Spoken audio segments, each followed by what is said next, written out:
What's going on, everybody? I hope all is well. Since I have all these total gyms and sliding bench trainers set up for my last video, and because likely I'll be giving one of these away in the near future to one of my nephews to mess around with, I thought this would be a better time than ever to kind of go over my personal thoughts on my favorite of all these machines that I have. I'll talk about some updated issues, some wear and tear things that I've kind of considered in retrospect as well. A little bit different than my buyer's guide video because I was kind of comparing a lot of different models. This is just me answering what is my personal favorite, because I still get people asking the question when they're on the fence of like pulling the trigger on a particular model, and they just straight up kind of email me, what is your personal favorite? What would you recommend? And again, this is just my personal thoughts and opinions, but based on all these different models I'm going to be reviewing or kind of talking about again, this is why I kind of like this one specifically. But in general, like I said, I'll just be going over some general retrospective thoughts on some of these machines as well. So if you guys find this video at all helpful, please consider liking and subscribing. I will put timestamps down below and links in the description box if you guys do want to pick one of these machines up and also support the channel. That would be helpful as well. Let's jump right into it. First, I have to say and clarify that all these models are good. You can get spoiled with all the kind of higher end, more expensive models, but for the most part, all these machines function well, up and even like the Weider Ultimate Bodyworks. And I've said this also before, that you get really used to the machine you're on, unless you're kind of jumping and comparing directly from machine to machine like I'm doing. 9 times out of 10 that you will get used to it. And I guess I'll say this, I said this in the last video, I'll say it in this video. Even my old Weider Ultimate Bodyworks, which really feels like straight up archaic and rickety and not stable at all, at the time it felt like it was fine for me. Even when I jumped into one of the newer models, it felt smoother, but totally wasn't just, my body was literally used to kind of balancing on the old machine. And so what's also noteworthy is that all these machines have their pros and cons. And there really is no ultimate superior machine. I'll also say that. You could say, even for instance, like the GTS Total Gym, which is like the superior top of the line machine, like the greatest of all time machines. I haven't tried it, so I can't just give you like a direct answer on that. But even with all those bells and whistles in that machine, you still can't do, you're kind of limited with, the portability of some of these like cheaper models. Also like the abilities of like, raising the machine like I've been doing, which again, I wouldn't necessarily recommend it, but I pretty much abuse the crap out of these machines, push them to their limits. And so far they're all doing pretty good. I'll just say that. But those are things that those are kind of more extreme moves. I can't do that on the on a GTS. So you'll see some elements of that too throughout all these models. Now you can see me working out here in the Great Flex, so right up front I'll just be talking about this one. And right away you guys can see a number of videos. I don't use this as much for kind of 2 primary reasons. One of which is just the fact that based on this one I got, it doesn't have like a vinyl top. It has this cloth. I mentioned this before, and if I'm sweating on a machine like this, I don't like the idea. Not that I even really clean my total gyms that much, but I don't like the idea of me like sweating and then like the sweat is kind of getting into like a fabric. So that alone kind of just deters me from kind of using it too much. So if you ever do get a Great Flex, don't get the camo color because it has this cloth and not this vinyl on there. And the second reason, believe it or not, is this is kind of more a personal preference, but it's really the slickness and smoothness of the ride. And what I mean by that is, and first off, I should say, for some people, my wife kind of likes the way it feels, and sometimes it does feel pretty good, but it's just too much of a smooth ride, if that makes any sense.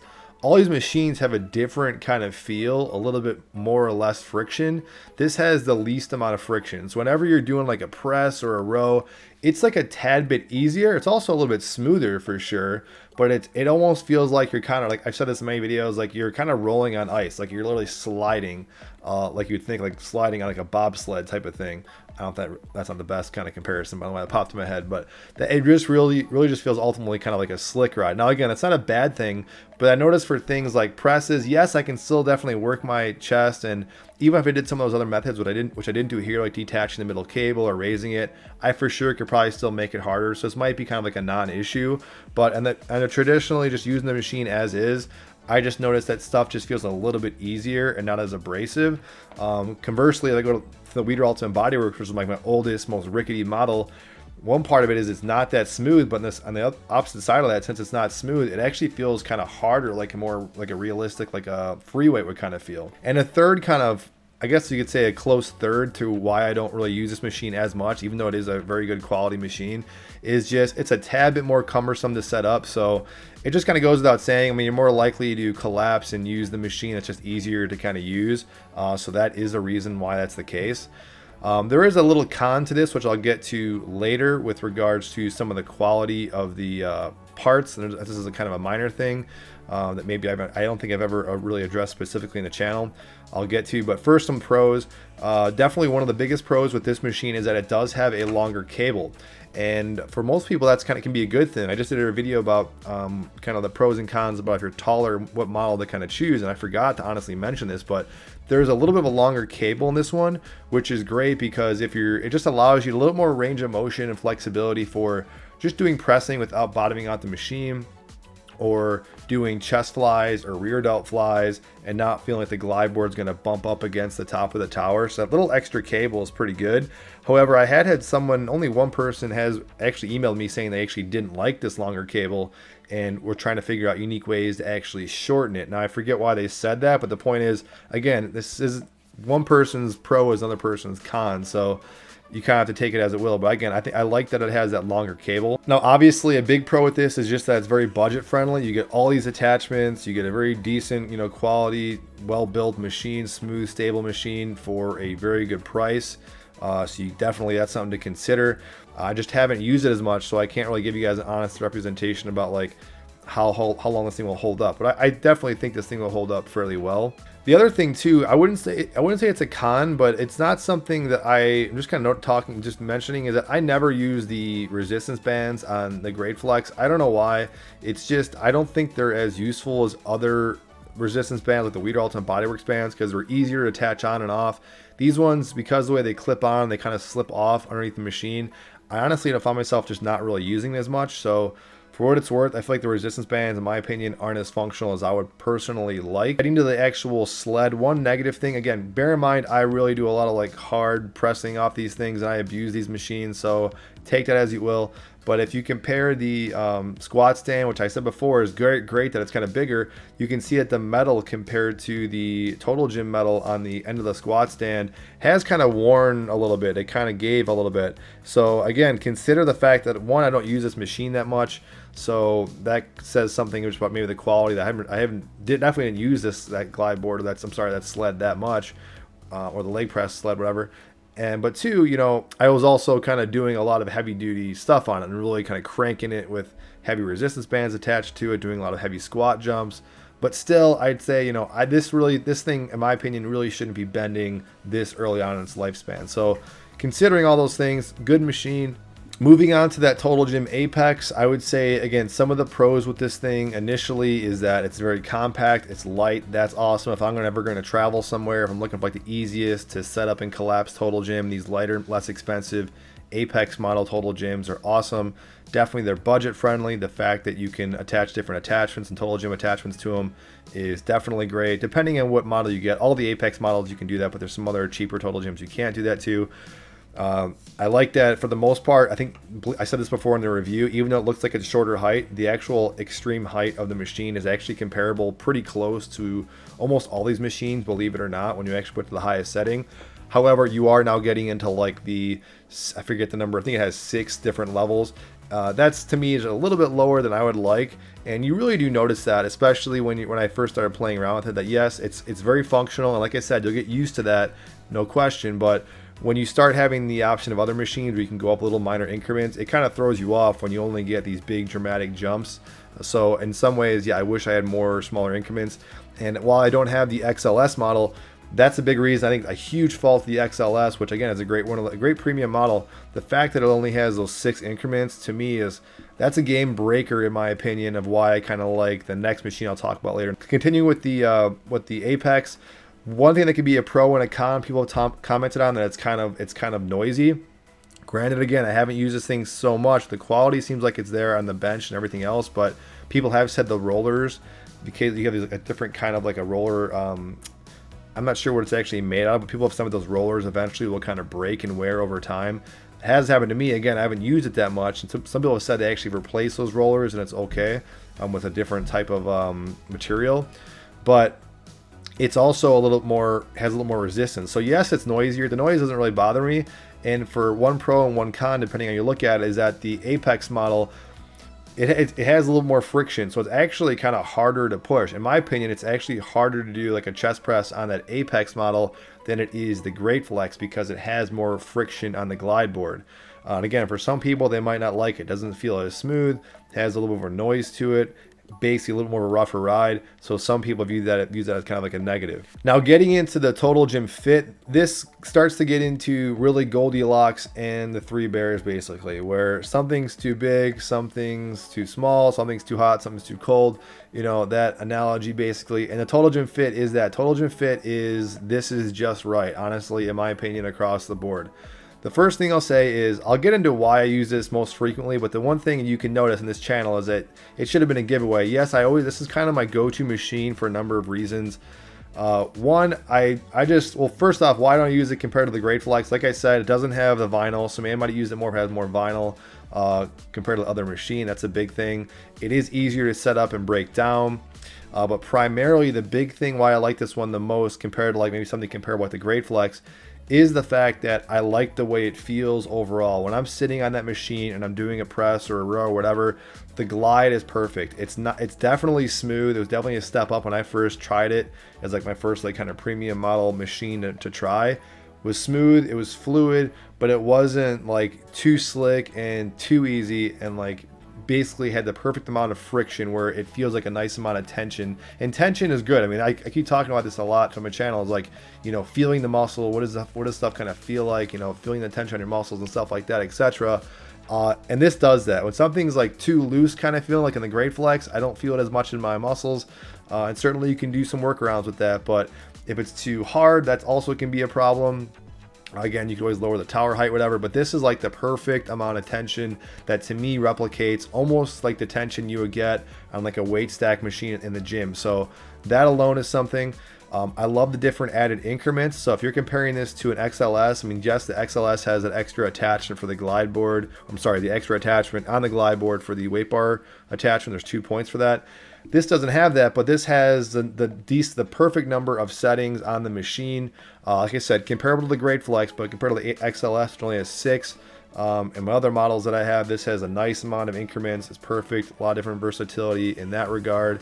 The machine itself is very comfortable. Just the glide board itself is perfect as far as comfort level is concerned. What I will say is one of the biggest things going for the Total Gym Fit at this point, considering that I already alluded to, this is the one I use the most, is that so far the quality is holding up very nicely. Yes, there's some little scuffs here and there when the track comes off and it gets like some scuffs on the track, on the glide board and stuff, but for the most part, the fabric is holding up totally fine. And you guys know from watching this channel, and many people have commented on this, that I really beat the hell out of this thing. I am not easy on this thing. When I first got it, honestly, I was really trying to kind of give you guys, if I'm going to recommend something to you guys, I really want to beat it up. So I want to be the first one to really kind of break this thing and show its wear and tear, and then I'll kind of explain, you know, what the issue was. But I'll always take in consideration that I'm not really treating this machine how it really should be treated. But point is, the quality of this thing seems like it's doing awesome, which alone gives you a lot more confidence just to keep using it. And I'm not gonna lie, I do want to see how hard I can kind of push this thing, and so far it's handling everything I'm throwing at it. Now granted, I haven't even had this thing for like a year yet, so we should expect this thing to hold up and not break within a year. But again, on the other underside of that coin, I am really just, again, probably going outside of the limits of what this machine was I basically designed for in a lot of the exercises I'm doing. But so far, everything's holding up quality wise. Even things as simple as like the handles, I could spend time just talking about that. All the little parts that come with a Total Gym and the Total Gym name, I will say, do seem superior to anything else I've seen with the top end models. Because the lower end models, yes, like the handle's a little bit cheaper, but the Total Gym Fit stock model handles that come with it are very, very good quality. You guys know I'm a Weider Ultimate Body Works. I've linked other handles down below which are good, but even those eventually break because of the plastic. This is like a hard, like rubber, like solid, you know, good quality, like gym standard, commercial gym standard quality handle. My point is, all around, I think the parts they chose for this model are built to last. Yes, it's priced pretty high, and you know, I linked the package down below, the one that I got, and people just get kind of sticker shock when they see it. But in my opinion, I think this thing holds up, you know, very, very well. And so ultimately, again, it's just the perfect fit. It feels the best to me. It fits me the best. The quality is there, and it can handle the abuse. It's easy to set up and break down. So to me, this is why the Total Gym Fit is definitely my go-to standard recommendation for most people. Off the cuff answer, I would say Total Gym Fit across the board, hands down. Now, last but not least, I have to go back to my old friend, the Weider Ultimate Body Works, which before this channel first started going, I said, you know, for the money, for this thing being like, now I know I'm forgetting now, but it was in the 100s, I believe. I don't know why I'm forgetting this, but yeah, it was in like the 150s, 140s. You could buy this. In my opinion, this thing was a steal for what all the stuff you could do on it, all the variety of exercises, all the stuff I feature on this channel. You could pretty much do and get by pretty well with the Weider Ultimate Body Works for the price. Even if this thing broke a few years in, granted, I didn't use this thing for the whole time period I had it, but I had this thing for, now it is basically over 10 years, and it's still going strong. I shouldn't say going strong. It's definitely been beaten up, but it's still functional. I'll say that. I will say though, from jumping from this thing, from not using it for a while, I said this in my last video, totally thrown off on how much my body was actually just used to using it. Believe it or not, my body learned the skill of just using it, because now when I get on and off it, I'm just used to hopping on these bigger solid machines that I'm finding myself detaching the glide board. I'm finding myself when I do the pressing and pulling, like the cables are like kind of a little off. I'm pushing harder with one side versus another. So that says something too, that my body was actually just used to using this machine. And even in this workout, I'm seeing me doing a workout here. I'm just messing around with all the parts in the machine. I actually had a good workout. I first started doing it like, man, this thing is really rickety. It's really just hard on the body. But then I'm like, you know what? I forgot that was what I liked about it initially when I jumped on the Total Gym Fit for the first time. Like, wow, this is really smooth. And I kind of had those issues that I had with the Great Flex, where it was almost too smooth and didn't had just not enough friction. But I think because I was so used to this worn-in Weider Ultimate Body Works that really delivered a lot of just hard tension, that really each notch you went up, you could really feel. And I don't feature in this workout, but even the resistance bands as Weider Ultimate Body Works worked really well. So literally, as I'm saying this, I know people are talking about me reviewing the new Weider Ultimate Body Works, the new Ultimate Body Works, I'm sorry, by new name. I'm going to do that because I was going to say that, yeah, my point is, this thing, I think you're limited across the board with just like the attachments. That should go without saying. The bigger squat stand, I've said that before. It's still good for like a really cheap price, but my point is, yeah, I think that the overall best sweet spot, best of all worlds, is that Total Gym Fit. This thing still holds up though. It's still a rougher ride. It gets you to point A to point B, just like some economy based car basically. But if you want like kind of the nice kind of middle total package deal, I would say get a Total Gym Fit. Those are my initial thoughts, guys. Hopefully that was somewhat informative and not just being a little bit too redundant on some areas. But I get this question again. I figured it might be helpful before I take all these things down and store them a little bit differently. And like I said, I'll be getting rid of one of these models this weekend, I think, to one of my nephews. So any questions, comments about anything in this video, let me know. Anything you guys want to see in the future is always helpful, and I'll see you guys in the next video. Thank you.